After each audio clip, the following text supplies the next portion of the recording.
Donc la situation en Algérie, elle est très compliquée, elle est très dure, parce qu'aujourd'hui, les partisans du statu quo au niveau du pouvoir ne veulent pas que les choses bougent, ne veulent pas d'un changement du régime. Et le Front des forces socialistes a toujours revendiqué le changement du système d'une façon pacifique et graduelle, parce que nous savons qu'avec un système actuel, l'Algérie risque un effondrement. C'est ce que nous ne souhaitons pas à notre pays.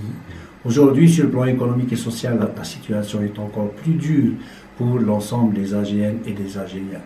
Donc le pouvoir qui considère aujourd'hui qu'il y a une crise économique et financière suite à la chute du prix du baril du pétrole, au FFS on a toujours dit que la crise n'est pas d'ordre économique et financier, la crise c'est une crise politique, c'est une crise de gouvernance, c'est une crise de gestion, et c'est une crise aussi de confiance entre les gouvernants et les gouvernés. C'est pour cela nous continuons à nous battre avec l'ensemble des Algériennes et des Algériens pour arriver un jour à ramener ce pouvoir, à accepter de s'asseoir autour d'une table de dialogue dans le cadre du consensus national pour trouver une solution à la crise que vit notre pays, une crise qui risque donc, comme je l'ai dit, de provoquer non seulement l'effondrement du régime, non seulement l'effondrement des institutions qui restent encore dans le pays, mais aussi de tout le pays. C'est pour ça on rend hommage à tous les Algériens qui continuent de se battre, qui continuent de résister malgré toutes les pressions exercées par le pouvoir, par les réseaux mafieux, par les oligarques qui aujourd'hui veulent un transfert d'un pouvoir militaro-policier vers un pouvoir militaro-oligarque. C'est-à-dire aujourd'hui les réseaux mafieux ont réussi à intégrer l'ensemble des institutions en Algérie.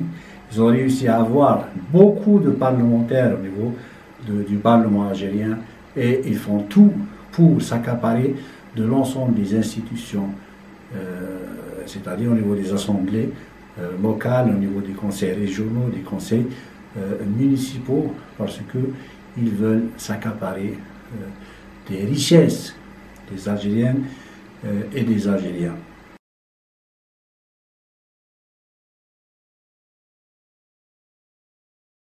Donc malgré la pression exercée par le pouvoir sur les partis politiques, sur les militants politiques, sur les mouvements associatifs, sur les syndicats, malgré la machine de destruction massive actionnée par le pouvoir qui vise à dépolitiser totalement la société algérienne pour permettre au réseau mafieux donc, de s'accaparer de l'ensemble des institutions, les militantes et les militants du FFS, les sympathisants de notre parti, continuent de se battre avec d'autres Algériens pour préserver des espaces de liberté au niveau des institutions. À l'occasion des élections législatives de 2017, c'est vrai que le FFS a reculé en termes en nombre de députés, on a reculé comme l'ensemble des partis politiques, mais nous avons compris le message. Le pouvoir a tout fait depuis 2012 à ce jour. Il a actionné sa machine de propagande pour discréditer les parlementaires, l'ensemble des institutions. Cela est bien sûr l'œuvre des partisans de l'effondrement des institutions en Algérie qui sont au niveau du pouvoir. Malgré cela, nous considérons que le FFS il a gagné, il a préservé son bastion, mais aussi il a gagné d'autres espaces dans d'autres wilayas du pays, à l'intérieur du pays. Le pouvoir a tout fait depuis 1962 pour empêcher notre parti, le Front des forces socialistes, de sortir de son bastion. Il ne veut pas que le FFS ait des députés et des élus dans d'autres régions du pays. Ça, ils ont tout fait en usant de la fraude électorale, de toute forme de pression pour donc empêcher le FFS d'élargir sa base sociale. Le 23 novembre dernier, le FFS a participé aux élections locales. Donc, on a toujours participé aux élections locales, sauf en juin 90, où le FFS avait boycotté ces élections.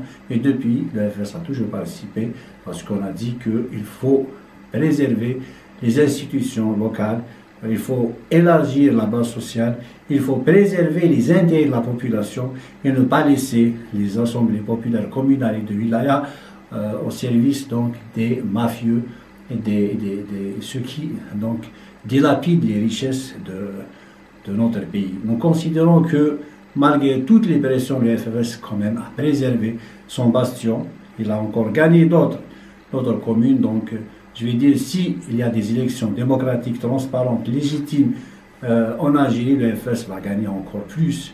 Et aujourd'hui, nos militants, qu'il faut saluer, ont quand même sillonné l'ensemble des villes et des villages de plus de 35 wilayas. On a participé sur les 48. On a gagné quand même des APC, des assemblées populaires communales au niveau de Batna. On a gagné à Tébessa. On a gagné à Alger 7 communes qui ne sont pas des moindres. C'est les communes les plus importantes de la capitale. C'est le FFS qui va les gérer. Et bien sûr, en Kabylie aussi, au centre du pays, nous avons gagné aussi beaucoup d'espace.